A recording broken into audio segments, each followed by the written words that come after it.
Hello students, आज हम लोग पार्टनरशिप एडमिशन का कंप्लीट क्वेश्चन करेंगे, जिसमें सबसे पहले रिवैल्यूएशन अकाउंट बनाएंगे, फिर partners capital account, after that bank account and at last balance sheet. तो इन चारों को कैसे प्रिपेयर किया जाएगा ये हम आप लोगों को इस वीडियो में समझाएंगे। सबसे पहले क्वेश्चन को बता दें। यहाँ पर क्वेश्चन में कहा गया है कि दो पुराने पार्टनर थे ए और बी और उनका रेशियो था 3:2। ये इनकी बैलेंस शीट दे रखी है, इसमें कुछ लायबिलिटीज़ हैं और कुछ एसेट्स दे रखे हैं। साथ में ये कहा गया है कि एक नया पार्टनर सी आया है और सी अपने साथ अपने हिस्से की कैपिटल भी लाया है और गुडविल भी लाया है। 2/7 शेयर के लिए नया पार्टनर फर्म में आया है। गुडविल पुराने पार्टनरों के द्वारा सेक्रीफाइसिंग रेशियो में बांट ली जाएगी। ये बात लिखी हो या नहीं लिखी हो, ये बात आप लोग समझ ही गए होंगे। लास्ट इतने वीडियोज़ हमने आप लोगों के लिए बनाए हैं, उसमें ये बात बार बार समझाई है कि नए पार्टनर के द्वारा लाई गई गुडविल पुराने पार्टनरों में सेक्रीफाइसिंग रेशियो में बांट दी जाती है। ये पॉइंट इंपॉर्टेंट है, थर्ड वाला। इसी से आपको रिवैल्यूएशन अकाउंट बनाना होगा। रिवैल्यूएशन अकाउंट बनाने के लिए आपको एडजस्टमेंट में एसेट्स और लायबिलिटीज़ का नया वैल्यू दिया होना चाहिए। यहाँ पर आप देख सकते हैं सारे के सारे एसेट्स, सारे के सारे नहीं, कुछ एसेट्स के वैल्यू और लायबिलिटी के वैल्यू दे रखे हैं। आपको यहाँ पर कंपेयर करना होता है पुराने एसेट्स और पुरानी लायबिलिटीज़ की वैल्यू से, तब आपको पता चलता है कि कौन वैल्यू बढ़ रहा है और कौन घट रहा है। उसी से बनेगा रिवैल्यूएशन। हम लोग यहीं से सवाल की शुरुआत करते हैं। सबसे पहले कॉपी पर आप लोग इस तरह से कॉलम बना लेंगे, रिवैल्यूएशन अकाउंट हेडिंग डालेंगे, पर्टिकुलर्स अमाउंट, रुपीज़ का सिंबल इस तरह से बना लेंगे और क्वेश्चन स्टार्ट करेंगे। रिवैल्यूएशन अकाउंट बनाने के लिए एक बात आप लोगों को हमेशा याद रखनी है, रिवैल्यूएशन अकाउंट के डेबिट में आपको क्या लिखना है और क्रेडिट में क्या लिखना है। जब कभी भी एसेट्स की वैल्यू घट रही हो तो आप उसे डेबिट में लिखें, और अगर एसेट्स की वैल्यू बढ़ रही हो तो आप उसे क्रेडिट में लिखें। इसका अपोजिट होगा लायबिलिटी में, ध्यान रखना, अपोजिट बोला है हमने। अगर लायबिलिटी की वैल्यू घट रही है तो वो क्रेडिट में आएगा रिवैल्यूएशन में, और अगर लायबिलिटी की वैल्यू बढ़ रही है तो वो डेबिट में आएगा। इसी को ध्यान में रखते हुए रिवैल्यूएशन हम लोगों को बनाना है। अब हम लोग यहाँ पर एक एक करके लिखना शुरू करेंगे। कंपेरिजन करते हैं यहाँ पर दिए गए पॉइंट्स को लेकर। सबसे पहले एसेट्स की वैल्यू में लैंड एंड बिल्डिंग दे रखी है। लैंड एंड बिल्डिंग का नया वैल्यू, न्यू वैल्यू है 15,000, 15,000। पुराना था 10,000। लैंड एंड बिल्डिंग का पुराना वैल्यू 10 था, अब 15 हो गया। तो इतना तो आपको समझ में आ ही रहा होगा कंपैरिजन करने पर कि लैंड एंड बिल्डिंग का वैल्यू बढ़ रहा है या घट रहा है। बढ़ रहा है। और कभी भी एसेट्स का वैल्यू बढ़ रहा है तो किधर लिखेंगे? बाई में। सबसे पहले लिखेंगे बाई लैंड एंड बिल्डिंग। कितना बढ़ा है? 5,000। ध्यान रखना है, बढ़कर कितना हो गया या घटकर कितना हो गया ये नहीं लिखना है। कितना बढ़ा और कितना घटा सिर्फ वही लिखना है। यहाँ पर चेंज कितने का हुआ, सिर्फ 5,000 का, तो वो लिखा जाएगा। नेक्स्ट पॉइंट देखें। लैंड एंड बिल्डिंग के बाद प्लांट एंड मशीनरी की नई वैल्यू है 4,000। प्लांट एंड मशीनरी पहले कितने की थी? 4,500। मशीनरी एंड प्लांट या प्लांट एंड मशीनरी एक ही बात है। पहले 4,500 की थी, अब 4,000 की हो गई, कम हो गई। अगर किसी भी एसेट्स की वैल्यू कम हो रही है तो उसे हम लोग कहाँ लिखेंगे? रिवैल्यूएशन अकाउंट के डेबिट में। To plant and machinery account. कितने रुपए का चेंज हुआ है यहाँ पर? 500, 500 रुपये, ये यहाँ पर लिखे जाएंगे। Next point, stock is to be discounted at 10%। Stock का वैल्यू 10% कम हो गया। डिस्काउंट का मतलब बट्टा लगा देना, कम हो जाना। तो ये भी डेबिट में आएगा स्टॉक के नाम से। जिसका वैल्यू कम हो जाएगा उसी के नाम से ही लिखा जाएगा। ये नहीं कि आप यहाँ लिखेंगे डेप्रिसिएशन ऑन स्टॉक या डेप्रिसिएशन ऑन मशीनरी, ऐसा नहीं। स्टॉक लिखाएंगे सिर्फ। अगर बढ़ रहा होगा तो बाई स्टॉक, घट रहा है तो टू स्टॉक। तो यहाँ पर स्टॉक का 10% यहाँ पर बोला गया है डिस्काउंट करना है। तो स्टॉक की कीमत यहाँ पर देखें 12,500, 12,500 का 10% 1250, यानी कि 1,250 रुपये। इसके बाद नेक्स्ट पॉइंट देखें, यहाँ पर बोला गया है reserve for doubtful debts reduced by 1,000। Reserve for doubtful debts में 1,000 रुपये की कमी कर देनी है। रिड्यूस्ड बाई दे रखा है, यानी रिड्यूस्ड टू नहीं दे रखा है कि 1,000 रुपये तक घटा दो, ऐसा नहीं बोला गया। Reduced by 1,000। तो रिजर्व फॉर डाउटफुल डेब्ट्स कहाँ होते हैं? यहाँ होते हैं। हमेशा याद रखना है, रिजर्व फॉर डाउटफुल डेब्ट्स आपको डेप्टर्स में से घटाने होते हैं। तो यहाँ पर ऑलरेडी डेप्टर्स में से रिजर्व बने हुए हैं। पुराने रिजर्व थे 4,000 के, जिसमें कह रहा है 1,000 रुपये कम कर दो। तो हमें कितना कम करना है? 1,000 रुपये। किधर लिखेंगे? रिजर्व कम किया जा रहा है तो किधर लिखेंगे? बाई में लिखेंगे, ध्यान रखना, रिजर्व फॉर बैड डेब्ट्स या रिजर्व फॉर डाउटफुल डेब्ट्स, ये लायबिलिटी होती है, ये एसेट्स नहीं होते, ये लायबिलिटी होती है, डेप्टर्स में ले जाकर के घटाई जाती है। एसेट साइड में देख करके ये मत कंफ्यूज हो जाना कि ये रिजर्व है, ये आपको एसेट साइड में लिखी दिख रही है तो ये एसेट्स होगा, नहीं ऐसा नहीं है। डेप्टर्स एसेट्स होता है, लेकिन डेप्टर्स में से जो अमाउंट घटाया जाता है, चाहे वो रिजर्व के नाम से घटाया गया हो या पीबीडी के नाम से या आरबीडी के नाम से, वो लायबिलिटी ही होती है। इसके बाद लास्ट पॉइंट एक और भी है, उसको देखें। इन्वेस्टमेंट का नया वैल्यू है 3200, जबकि इन्वेस्टमेंट का पुराना वैल्यू था 4250। इन्वेस्टमेंट भी कम हुआ है, तो इन्वेस्टमेंट कम हुआ है तो 2 में लिखेंगे। इन्वेस्टमेंट एसेट्स होता है, एसेट का वैल्यू कम होगा तो 2 में लिखेंगे। माइनस कर देंगे 4250 में से 3200, तो लेस करने पर आएगा 1050 नहीं 1050 रुपये। इतना कर लेने के बाद रिवैल्यूएशन का जो कभी पार्ट बुक से देखना था वो सब हम देख चुके हैं। अब हमको यहाँ पर जोड़ करके ये चेक करना है कि आपका बैलेंस किधर आ रहा है। अगर 2 में आंसर आया तो वो प्रॉफिट कहलाएगा, बाई में आया तो वो लॉस कहलाएगा, ध्यान रखना है। 2 में आया तो प्रॉफिट, बाई में आएगा तो लॉस। ध्यान से देखो, रफ में इसको ऐड करोगे तो आ रहा है 2800 समथिंग, इसको ऐड करेंगे तो 6000, तो ये ज़्यादा है ये कम है, इसका मतलब बैलेंस इधर निकलेगा, जिधर कम होगा उधर बैलेंस निकलेगा। और 2 में आएगा तो प्रॉफिट के नाम से आएगा। प्रॉफिट किस नाम से लिखेंगे, पूरा ये नाम ध्यान से देख लें, ऐसे ही लिखना है, to profit transferred to partners capital account, to profit transfer to partners capital accounts.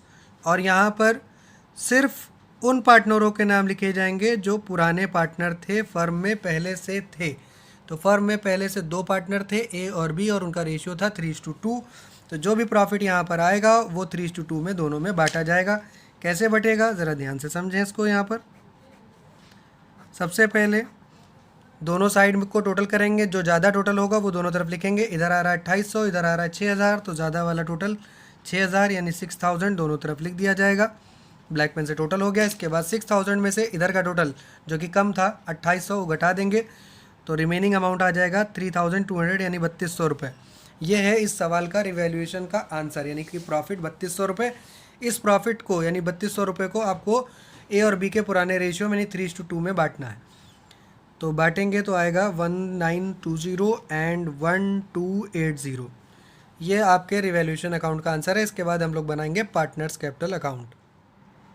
देख लें आप लोग, इस तरह से पार्टनर्स कैपिटल अकाउंट के कॉलम बनाए जाएंगे। Particulars A B C, particulars A B C, A और बी पुराने पार्टनर हैं, सी नया पार्टनर है। पार्टनर्स कैपिटल अकाउंट में इस तरह से कॉलम बना लेने के बाद शुरुआत हमेशा इस अकाउंट की क्रेडिट साइड से यानी बाई से होगी। सबसे पहली एंट्री आप हमेशा लिखेंगे by balance B D. By balance B D means ये अकाउंट है कैपिटल का, तो कैपिटल का स्टार्टिंग बैलेंस कहाँ मिलेगा, इनकी बैलेंस शीट में। यहाँ पर ए और बी का स्टार्टिंग बैलेंस मिलेगा 24,000 एंड 9,000, डेट्स लास्ट कैपिटल या capital of last balance sheet. तो इन लोगों की लास्ट कैपिटल थी 24,000 और 9,000 रुपये, ये इस तरह से आपको लिख देना है। इसके बाद आपको यहाँ पर नए पार्टनर के द्वारा लाई गई कैपिटल, नया पार्टनर कितनी कैपिटल लाया है वो लिखना है।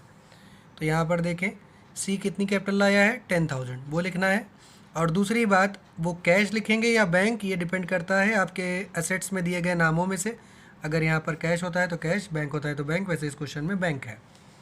तो यहाँ पर हम लोग लिखेंगे बाई बैंक अकाउंट, क्योंकि जिस नाम से बैलेंस होगा बेटा उसी नाम का अकाउंट भी प्रिपेयर करना पड़ता है। तो बाई बैंक अकाउंट लास्ट वाले बॉक्स में लिखेंगे 10,000, जो कि नया पार्टनर अपनी कैपिटल के रूप में लाया है। इसके बाद आप लिखेंगे बाई रिवैल्यूएशन अकाउंट। अभी हम लोगों ने जो रिवैल्यूएशन अकाउंट बनाया था उस रिवैल्यूएशन अकाउंट का आंसर 2 में आया था, तो जो आंसर वहाँ पर 2 में आया था वो ट्रांसफ़र होकर के यहाँ पर बाई में लिखा जाएगा। अगर रिवैल्यूएशन में आंसर बाई में आया होता तो यहाँ पर हम लोग अपोजिट में इधर लिखते, 2 में लिखते। दोनों के बॉक्स में जो अमाउंट था वही लिखा जाएगा। ए का अमाउंट 1920 और बी का 1280। इसको लिख लेने के बाद यहाँ पर एक आखिरी काम और है, वो भी लिख देते हैं हम लोग, by premium for goodwill account, by premium for goodwill account. Premium for goodwill means the amount which is brought in by the new partner as is goodwill. नए पार्टनर के द्वारा जो रकम गुडविल के रूप में लाई गई है 4400, कौन से रेशियो में बटेगा ये 4400? सेक्रीफाइसिंग रेशियो में। क्या आपको इस सवाल में सेक्रीफाइसिंग रेशियो निकालने की ज़रूरत है? नहीं है, पहले भी बता चुके हैं। इस तरह के क्वेश्चनों में आपको सेक्रीफाइसिंग रेशियो को निकालने की ज़रूरत नहीं होती, क्योंकि नया पार्टनर किसी शर्त के साथ नहीं आया है। सिर्फ इतना बोला गया है कि नया पार्टनर 2/7 शेयर के लिए आया है। तो ऐसे क्वेश्चन में आपका जो पुराना रेशियो है 3:2 वही सेक्रीफाइसिंग रेशियो हो जाएगा। तो यहाँ पर गुडविल की रकम यानी 4400 को हमें बांटना है 3:2 के रेशियो में। तो पहला हिस्सा 3/5, दूसरा 2/5। तो यहाँ पर बांटेंगे तो आ जाएगा 2640 एंड 1760। इसके बाद बस ऐड कर लेंगे हम लोग। पार्टनर्स कैपिटल अकाउंट आपका बनकर रेडी हो गया है। अब इसके बाद यहाँ पर बैलेंस बना लेंगे। बैलेंस CD होगा यहाँ पर आंसर। सबको ऐड करते जाओ, ऐड कर करके यहाँ पर लिखते जाओ। किससे ऐड करना है? जैसे सबसे पहले C का टोटल करो तो आएगा 10,000, ठीक है। फिर B का टोटल करेंगे, यहाँ पर ब्लैक पेन से लिखेंगे सारे टोटल। तो B का टोटल यहाँ पर आएगा 12040। A का टोटल करेंगे यहाँ पर तो आएगा 28560। ये जो टोटल आए हैं तीनों, ये इसी के सामने इधर लिख दिए जाएंगे। 28560, 12040, ये ब्लैक पेन से ही टोटल लिखे जाएंगे सारे के सारे। और इसके बाद यहाँ पर ब्लू पेन से यही अमाउंट यहाँ लिख देंगे। अगर कोई और अमाउंट होता तो यहाँ लेस करते, वैसे फ़िलहाल तो नहीं है, तो यही अमाउंट यहाँ पर लिख दिया जाएगा 12040 and the last one is 10,000। Partners capital account बन गया है। इसके बाद हम लोग बनाएंगे बैंक अकाउंट।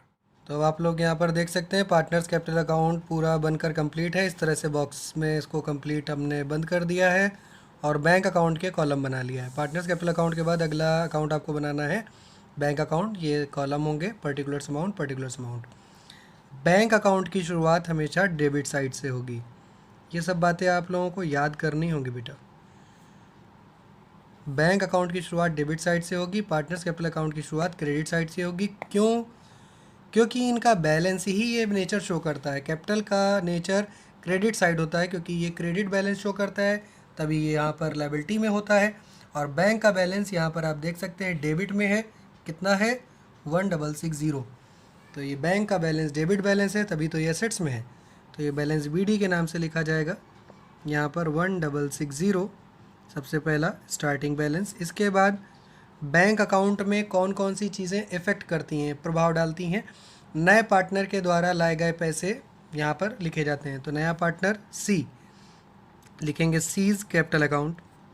मार्जिन जहाँ पर भी आपको बीच में आ रही हो, मार्जिन को बिल्कुल इग्नोर करें, उसकी तरफ बिल्कुल ध्यान ना दें। To C's capital account 10,000 rupees. नया पार्टनर अपनी कैपिटल के रूप में 10,000 रुपये लाया है और साथ ही साथ प्रीमियम के रुपए भी लाया है। तो to premium for goodwill account भी लिखा जाएगा। प्रीमियम फॉर गुडविल में नया पार्टनर लाया है 4,400। इसे ऐड कर लेंगे और बाई में लिख देंगे बाई बैलेंस CD। यही इसका आंसर होगा। यहाँ पर इसको ऐड कर लेंगे हम लोग। इन तीनों अमाउंट को ऐड करेंगे तो आएगा 16060। इसे ब्लैक पेन से टोटल के रूप में लिख देंगे और यहाँ पर ब्लू पेन से आंसर हो जाएगा 16060। देखिए बेटा, बैंक अकाउंट यहाँ पर बन चुका है। अब हम लोग बनाएंगे बैलेंस शीट। बैलेंस शीट को हम लोग यहाँ पर balance sheet of new firm भी कह सकते हैं, या फिर लिख सकते हैं balance sheet of A, B and C। क्योंकि जो बुक में बैलेंस शीट दे रखी है वो है balance sheet of A and B, क्योंकि वहाँ पर सिर्फ 2 पार्टनर थे। लेकिन अब जो कॉपी में हम लोग यहाँ पर बैलेंस शीट बना रहे हैं वो है balance sheet of A, B and C। शुरुआत करेंगे। बुक में दी गई बैलेंस शीट को देख करके ही ये बैलेंस शीट बनाई जाएगी। सबसे पहले बैलेंस शीट में यहाँ पर देखें liabilities side, liabilities amount, assets amount. Liabilities में क्रेडिटर्स दे रखा है 15,000 रुपये का। तो यहाँ पर इसी तरह से हमने कॉलम बना लिए हैं, liabilities amount, assets amount. Creditors का अमाउंट 15,000 लिख दिया जाएगा, क्योंकि क्रेडिटर्स में कोई वैल्यू चेंज नहीं हुआ था। कौन सा वैल्यू चेंज हुआ है, नहीं हुआ है, ये कहाँ से पता चलेगा?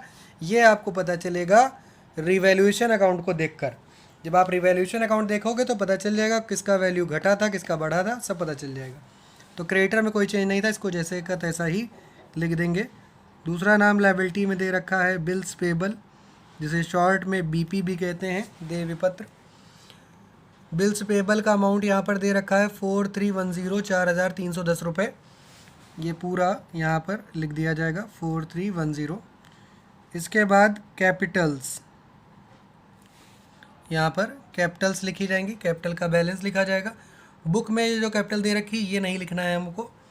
हम लोग जब यहाँ पर कैपिटल्स लिखेंगे तो कैपिटल में वो बैलेंस लिखा जाता है जो हमारे पार्टनर्स कैपिटल अकाउंट का आंसर है।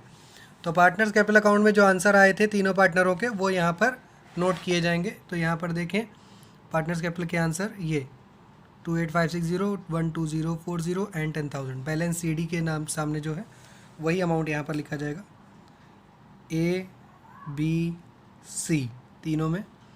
तो A में आएगा 28,560, B में आएगा 12,040 रुपीज़ एंड C में 10,000 रुपीज़। तीनों को ऐड करके यहाँ पर लिखेंगे 50,600 रुपीज़। लायबिलिटी साइड आपकी कंप्लीट हो गई। अब आपको एसेट साइड बनानी है।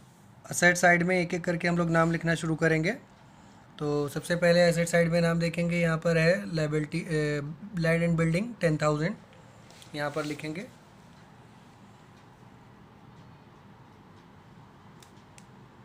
लैंड एंड बिल्डिंग 10,000, इसको अंदर ही रखेंगे, यहाँ बाहर नहीं लेके जाएंगे क्योंकि इसमें चेंज हुआ था। यहाँ से पता चलेगा रिवैल्यूएशन में लैंड एंड बिल्डिंग का वैल्यू 5,000 बढ़ गया था। बाई में है ना लैंड एंड बिल्डिंग, तो जब बढ़ जाता है वैल्यू तो उसको हम लोग बोलते हैं एप्रिसिएशन। शॉर्ट में आप APP लिख सकते हैं। एप्रिसिएशन, वैल्यू बढ़ गया 10,000 plus 5,000 it means 15,000। Land and building के बाद दूसरा है यहाँ पर प्लांट एंड मशीनरी या machinery and plant 4,500। Machinery and plant या प्लांट एंड मशीनरी,